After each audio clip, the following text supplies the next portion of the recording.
च्या हालचाली सरकार दरबारी सुरू आहे. माझ्यासोबत आदिवासी मंत्री आहे. हालचाली सुरू आहे वेळा बदलण्याच्या. काय कारण आहे, कशासाठी बदलत आहे? आमचे नेते आदरणीय देवेंद्रजी फडणवीस मुख्यमंत्री मोदींशी चर्चा करून आदिवासी विभागामध्ये आश्रमशाळेच्या वेळेच्या बाबत अनेक महिन्यापासून वर्षापासून जी चर्चा सुरू आहे का वेळ बदलाव, परंतु मी त्याच्यावर चांगला अभ्यास केला असता असं माझ्या लक्षात आलेलं आहे का आमचे विद्यार्थी जे आहे विद्यार्थ्यांना भोजनाची जी वेळ आहे त्याच्यामध्ये फार विसंगती आहे.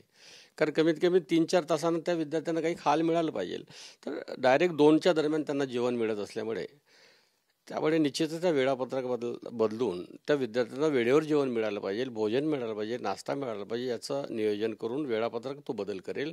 आणि आदिवासी आश्रमशाळा म्हटलं तर निवासी आश्रमशाळा आहे आणि निवासी आश्रमशाळा असल्यामुळे निवासी सर्व कर्मचाऱ्यांनी राहिलं पाहिजे असं अनिवार्य असते. परंतु व्यवस्था नसल्यामुळे आमचे शिक्षिके कर्मचारी राहत नसेल, परंतु वेळ जो आहे शिक्षकांचा तोच राहील. परंतु विद्यार्थ्यांच्या जेवणाच्या भोजनाच्या दिनचर्याच्या त्यांच्या अध्यापनाच्या करिक्युलर ॲक्टिव्हिटीचा वेळ बदलवण्याच्या बाबत मी माननीय मुख्यमंत्री मोदींची चर्चा करून त्यांची परमिशन घेऊन अनुमती घेऊन निश्चित वेळेत बदल करेल आणि निश्चितच आमचे मुख्यमंत्री महोदय याबाबत अनुमती देईल अशी अपेक्षा आहे. जे शिक्षक आश्रमशाळेतल्या शिक्षकांनी त्या परिसरात म्हणजे तिथे जागा नसेल तर आजूबाजूला राहणं अपेक्षित आहे. बरेच शिक्षक शहरात 40-50 किलोमीटर राहतात, त्यांच्यासाठी काय अनिवार्य करणार परिसरात राहणं?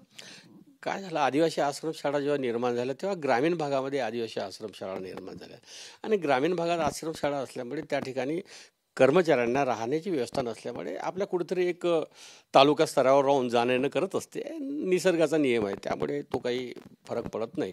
परंतु भविष्यामध्ये शिक्षकांनी निश्चितच जो वेळापत्रक दिलेलं त्या वेळापत्रकाच्या अधीन शिक्षक राहील असा मला विश्वास आहे. आता काय वेळापत्रक आहे शाळांचं आणि कसे बदल तुम्ही अपेक्षित करता, तुमच्या विचारात आहे?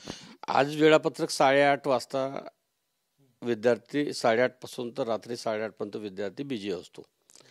पण पहिल्या जे ॲक्टिव्हिटी नाश्ता झाल्यानंतर त्यांची जे तासिका सुरू झाल्यानंतर आमच्या शिक्षकांचं अध्यापन सुरू झाल्यानंतर नियमितपणे विद्यार्थी डायरेक्ट त्यांना 2च्या दरम्यान जेवण भेटत असल्यामुळे हा फार मोठा गॅप आहे.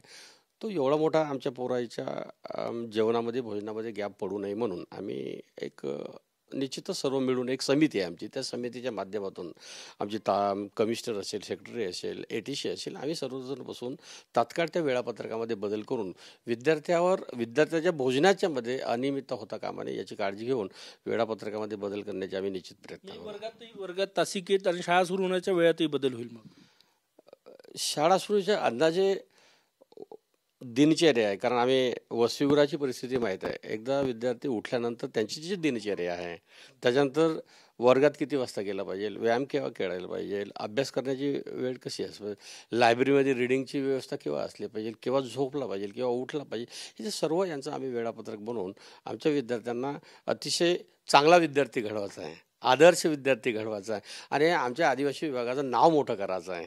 एवढा संकल्प ठेवून आम्ही बदल करण्याचे पूर्ण प्रयत्न करत आहोत. धन्यवाद. कॅमेरामॅन सचिन सयामसह गजानन माटे, TV9 मराठी, नागपूर.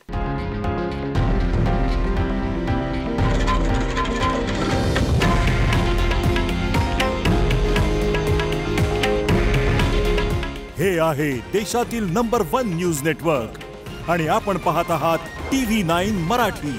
काळजी तुमची, हित महाराष्ट्राचं.